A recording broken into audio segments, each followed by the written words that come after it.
नमस्कार दोस्तों, मैं शोभित मिश्रा स्वागत करता हूं आप सभी का अपने चैनल यूनिक सॉल्यूशन में। चलिए आज करंट अफेयर में चर्चित मुद्दे ब्लैक फंगस की भी चर्चा करते हैं। अभी भारत सरकार ने सभी राज्य सरकारों और केंद्र शासित प्रदेशों से यह आग्रह किया है कि वह ब्लैक फंगस को अपने यहाँ महामारी रोग अधिनियम 1897 के तहत अधिसूचित करें तथा इसके समाधान के लिए सभी संभव उपाय करें। तो आखिर यह महामारी रोग अधिनियम 1897 क्या है, जरा ये भी समझ लेते हैं। यह 1897 का वह समय था जब भारत में अंग्रेजी शासन के दौरान प्लेग महामारी फैली थी और इस अधिनियम के द्वारा यह प्रावधान किया गया कि राज्य सरकारें या उस समय के प्रांतीय परिषदें अपने यहाँ पर इस रोग को नियंत्रित करने के लिए कुछ इस प्रकार के अधिनियम या नियमों का सूचन कर सकती हैं और उनको जारी कर सकती हैं जिनके द्वारा इस महामारी या रोग को नियंत्रित किया जा सके और अपने यहाँ कार्यपालिका को उस हिसाब से निर्देशित किया जा सके। तो फिलहाल भारत सरकार के द्वारा इस महामारी को जब आग्रह किया गया कि राज्य सरकारें और केंद्र शासित प्रदेश इसको महामारी घोषित करें, उसके पहले ही राजस्थान और तेलंगाना यह दो राज्य ऐसे थे जिन्होंने भारत सरकार के आग्रह से पहले ही इसको महामारी घोषित कर दिया। अब पहले हम यह जान लें कि यह फंगस वगैरह यह होता क्या है। तो कुछ प्रकृति में कुछ ऐसे छोटे जीव हैं जो हमें अपनी साधारणता आंखों से दिखाई नहीं पड़ते, उनको देखने के लिए माइक्रोस्कोप आदि की जरूरत पड़ती है। और यह जीव बैक्टीरिया, वायरस और फंगस आदि आपने सुने होंगे। मात्र इन्हीं 3 जीवों के बारे में चलिए एक दो बातों की चर्चा करते हैं। बैक्टीरिया, जिससे साधारणता आपने सुना होगा कुछ बीमारियां हैजा, कॉलरा, टीबी आदि होती हैं, लेकिन बैक्टीरिया से कुछ लाभ भी होते हैं। जैसा कि आप जानते होंगे हमारे पेट में, स्टमक में बैक्टीरिया के द्वारा पाचन संभव हो पाता है और लैक्टोबैसिलस नामक जीवाणु दूध को दही में बनाने में परिवर्तित करता है। लेकिन इसी कुछ बैक्टीरिया के द्वारा हैजा, कॉलरा, टीबी आदि जैसे बीमारी भी होती हैं। वायरस से आप भली भांति परिचित हैं। आज कोरोना वायरस अपना किस प्रकार प्रकोप फैला रहा है और वायरस को आप सजीव और निर्जीव के बीच की कड़ी कह सकते हैं, क्योंकि वायरस के अंदर किसी प्रकार की सेल नहीं होती है। इसको जीवित रहने के लिए दूसरे प्राणी पर निर्भर करना पड़ता है और जब यह दूसरे प्राणी के शरीर में जाता है तभी यह सक्रिय रह पाता है। और वायरस के बारे में एक दो रोगों की और चर्चा कर लें। आपने सुना होगा कोरोना के अलावा इबोला, एड्स आदि ये सभी वायरस ही हैं। चेचक भी इसमें शामिल है। अब बात कर लें फंगस। तो फंगस को भी आप पहले से जानते हैं, कवक हिंदी में बोला जाता है। और फंगस के द्वारा होने वाले कुछ रोग जैसे आप रिंगवर्म, दाद आदि से परिचित हैं। डैंड्रफ भी फंगस से होता है। तो उसी फंगस में एक प्रकार ब्लैक फंगस है और इस फंगस को पनपने के लिए किसी खास परिस्थिति नहीं चाहिए। साधारण ताप, नमी, आर्द्रता, अगर ये सब परिस्थितियां संभव होती हैं तो प्रकृति में यह अपने आप स्वतः किसी भी, चाहे वह जीव हो या पेड़ पौधे या फंगस, उन पर अपने आप ग्रो करता है और अपनी वृद्धि करता है। तो मानव शरीर भी एक जीव है जो कि इनके प्रभाव में आना स्वाभाविक है। अब यह ब्लैक फंगस कोरोना महामारी के अंतर्गत देखा गया है।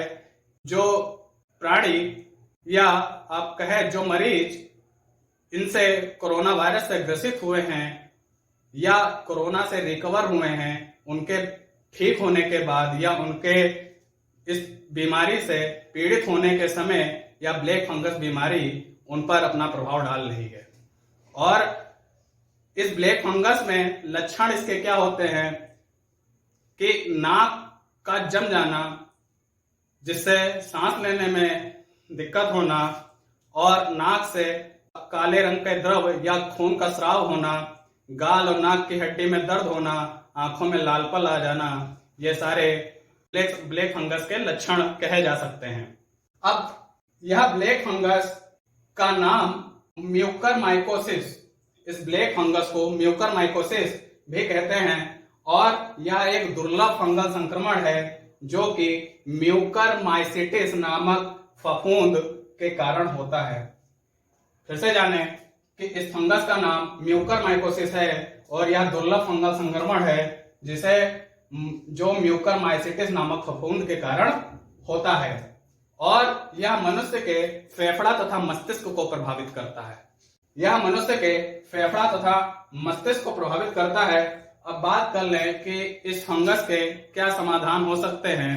तो दरअसल यह फंगस मनुष्य के नाक से प्रारंभ होकर आंख और दिमाग तक बढ़ता जाता है, तो इसमें कोई एक डॉक्टर की नहीं बल्कि कई डॉक्टरों की सलाह की आवश्यकता पड़ती है, जिसमें ENT, ईयर नोज और थ्रोट, कान नाक गला, इनके डॉक्टर की आवश्यकता पड़ती है। साथ में सामान्य सर्जन और न्यूरो सर्जन, इनकी भी आवश्यकता पड़ती है। साथ में इस दवा को, इस बीमारी को रोकने के लिए एक दवा एम्फोटेरिसिन बी नामक दवा का इस्तेमाल इस बीमारी को रोकने के लिए किया जाता है। लेकिन यह अपने भारत देश की विडंबना है जहां पर इंसान की जान से ज्यादा उसकी परिस्थिति का कुछ लोग लाभ लेने में जुट जाते हैं और फिर से एम्फोटेरिसिन बी की कालाबाजारी आजकल सामने आ रही है। कुछ समय पहले कोरोना महामारी जब अपने उसकी दूसरी लहर के अंतर्गत थी और अभी भी है, तब आपने सुना होगा कि रेमडेसिविर दवा की कालाबाजारी हो रही थी। वर्तमान में ब्लैक फंगस के लिए एम्फोटेरिसिन बी की दवा की कालाबाजारी भी शामिल हो गई है, जिसको रोकने के लिए इंडियन मेडिकल एसोसिएशन द्वारा जो भारतीय रजिस्टर्ड पात्र दवा कंपनी है उनको एम्फोटेरिसिन बी के निर्माण के लिए केंद्र सरकार से अनुमति मांगी है और केंद्र सरकार ने इन दवा कंपनियों को एम्फोटेरिसिन बी के उत्पादन के लिए अपनी मंजूरी प्रदान की है, जिससे इस दवा की कालाबाजारी को रोका जा सके। साथ में इसकी रोकथाम के लिए यह दवा कुछ विशेषज्ञ डॉक्टर और इनकी आवश्यकता तो पड़ती ही है। साथ में जो मरीज कोरोना वायरस से ग्रसित है और उसके वह ऑक्सीजन सपोर्ट पे है, कहने का मतलब उसे ऑक्सीजन की जरूरत पड़ती है, तो उसके लिए जो ह्यूमिडिफायर होता है, मतलब कि जहां पे पानी की सप्लाई की जाती है वहां पे स्वच्छ पानी का इस्तेमाल होना चाहिए, क्योंकि रुके हुए पानी में फंगस जन्म ले लेता है।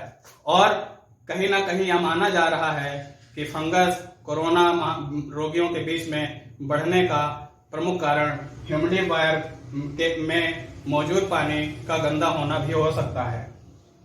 अब अंत में आपसे पेंडेमिक, एंडेमिक, एपिडेमिक आदि इन पर भी चर्चा कर लेते हैं।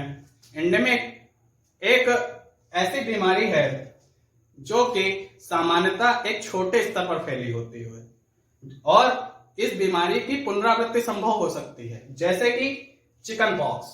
मतलब कि एक छोटे स्तर पर फैली बीमारी जिसका पूर्णतः अंत ना हो, लेकिन भविष्य में एक अंतराल के बाद, कुछ न कुछ समय के बाद वह उसकी पुनरावृत्ति हो सकती हो, उसे एंडेमिक कहते हैं। एपिडेमिक एक क्षेत्रीय स्तर से एक वृहद स्तर पर, एक जिले, एक राज्य से बढ़ करके किसी देश के स्तर पर जब कोई बीमारी फैल जाए तो उसे एपिडेमिक कहते हैं।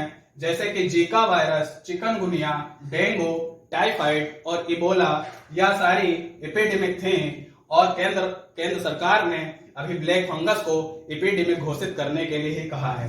अंत में पेंडेमिक क्या होती है? कोरोना महामारी पेंडेमिक है जो कि पूरे विश्व में आज फैल चुकी है। तो जब वही महामारी एक देश के स्तर से हट करके सारे देशों, यहाँ तक कि सारे महाद्वीपों तक फैल जाए तो वही बीमारी पेंडेमिक बन जाती है। एक समय पर प्लेग, स्पेनिश फ्लू आदि ये सभी पेंडेमिक आई, बाद में चेचक, एड्स, कोरोना आदि इन सभी को देखने को मिला। अब बात कर लें कि ब्लैक फंगस के अलावा बिहार से अभी कुछ व्हाइट फंगस के केस भी सुनने को आए हैं। तो व्हाइट फंगस और ब्लैक फंगस में क्या अंतर है, आप इसको जरा समझें कि ब्लैक फंगस किसी कोरोना पॉजिटिव या कोरोना से रिकवर हुए इंसान को हो रहा है, जबकि व्हाइट फंगस यह जरूरी नहीं है कि किसी कोरोना पॉजिटिव मरीज को ही हो। और वह किसी कोरोना नेगेटिव मरीज को भी हो सकता है। क्योंकि यह इसीलिए होता है क्योंकि इसमें इम्यूनिटी कमजोर हो सकती है, व्यक्ति डायबिटीज या कैंसर का रोगी हो सकता है, या उसके उपचार के लिए कई प्रकार के स्टेरॉयड दिए जा रहे हों। और अगर व्हाइट फंगस व्यक्ति को हुआ है तो उसको ट्रैक करने के लिए सबसे बेहतरीन तरीका सीटी स्कैन या एक्सरे हो सकता है। और इसके लक्षण बिल्कुल कोरोना जैसे ही होते हैं, खांसी, जुखाम और बुखार। इनके जरिए ही इंसान व्हाइट फंगस के होने पर या कभी कभी समझने में धोखा खा सकता है कि उसे कोरोना हो गया है। इसलिए किसी को अगर व्हाइट फंगस की भी बीमारी हुई है तो उसे अपना कोरोना टेस्ट पहले करा लेना चाहिए। कोरोना नेगेटिव के बाद में उसका यह तथ्य क्लियर हो जाएगा कि उसे कोरोना नहीं है, उसे व्हाइट फंगस का उपचार कराना चाहिए, ना कि कोरोना का। तो मेरे ख्याल से ब्लैक फंगस और व्हाइट फंगस और ब्लैक फंगस के लक्षण, इनके बारे में आप समझ पाए होंगे। उम्मीद है आपको वीडियो पसंद आया होगा। वीडियो को लाइक करें, चैनल को सब्सक्राइब करें और शेयर करें। धन्यवाद।